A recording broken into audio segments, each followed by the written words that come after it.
All right, welcome to the second part of section 8.2. So we're going to talk about how to use these properties together. We're going to use a lot of the properties from multiplication and these properties from division.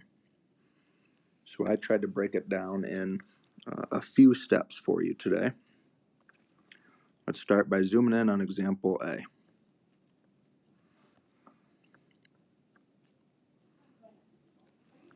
The way that I would start this problem is I can actually share this exponent of 3 with all 4 terms on the inside. So we can do 4 to the third, x squared to the third, 5 to the third, and y to the third. Because there are 1, 2, 3, 4 terms on the inside, whether they're on the top or the bottom, they all are on the inside of those parentheses.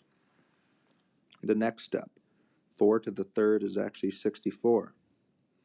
X squared to the third is x to the sixth. 5 to the third is 125. Y to the third just stays as y to the third. And that is as far as we can go. We cannot simplify 64 over 125. We cannot simplify. Okay, that's as small as it goes. Slide over, take a look at example B.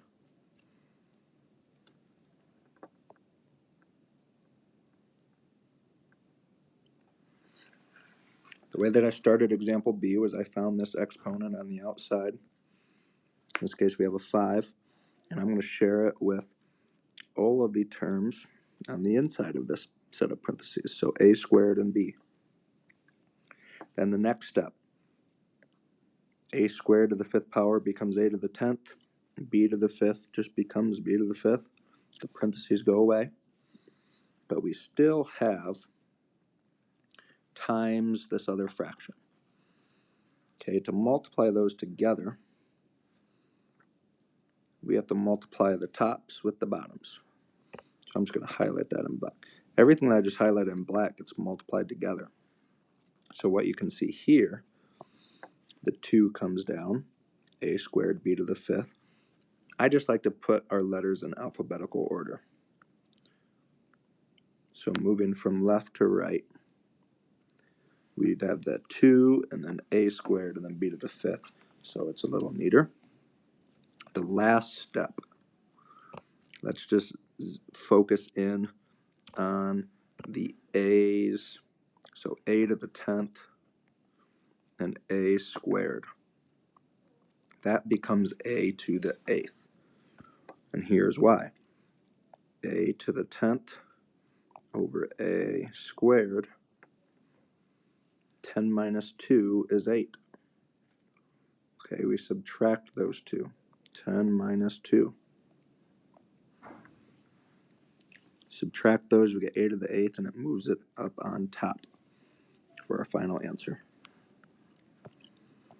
Example C steps it back down a notch a little bit. If you see an exponent on the outside, like the 2 that I just highlighted in red, we need to share it with all of the terms on the inside. Now what that looks like, a squared to the 2nd power becomes a to the 4th. 4 squared becomes 16. Y squared just stays y squared. And that's our final answer. We have all letters together.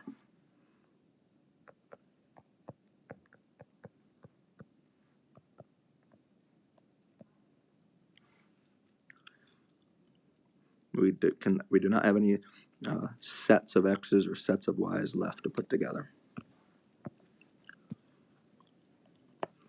Example D. Here we have an exponent on the outside. We can share that with the stuff on the inside. So there are 4 terms on the inside we can share that with. Then we drop down. 2 to the 3rd is 8. S to the 3rd, 3 to the 3rd is 27. And we have t to the 3rd. So we cleaned up just that one fraction. But as you can see, we're still dragging along this other fraction that I highlighted in blue. Now it's time to use that. We can multiply the top terms together.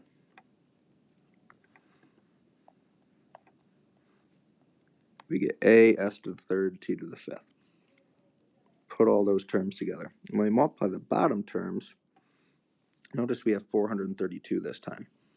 That's because we have to do 16 times 27. The final step. We can clean this up a little bit. T to the fifth over t to the third, that becomes t squared. And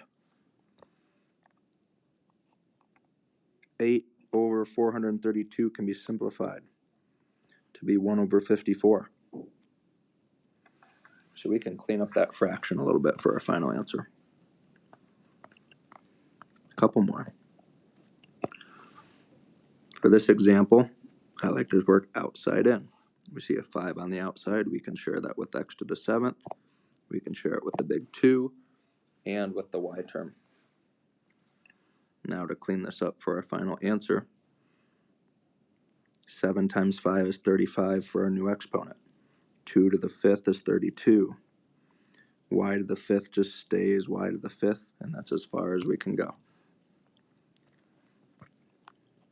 This last example has a fraction again. Let's share our exponent of 3 with the big 2 and with x cubed. And with the y, sorry. All the terms inside those parentheses get that outside exponent of 3. Then when we simplify, 2 cubed is 8. X to the third becomes x to the 9th because 3 times 3. And y cubed just stays y cubed. But remember, we've been dragging this other fraction along with. Now it's time to put that to use. We need to multiply. When we multiply the top and bottom, we really just shove all the terms together. Now we could simplify.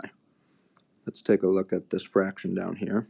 We have x to the 9th and x to the 3rd, one on top of the other. We can do 9 minus 3. Write that a little neater. We can do 9 minus 3 to get 6. Okay. Subtract the exponents, that moves our x's up. And we can also simplify this 8 over 6 fraction right here. We can simplify that to be 4/3. So that's how we clean up those fractions. So that concludes our lesson on section 8.2. Specifically, we were using all the properties from 8.1 and 8.2 together to simplify these expressions. Thanks for listening.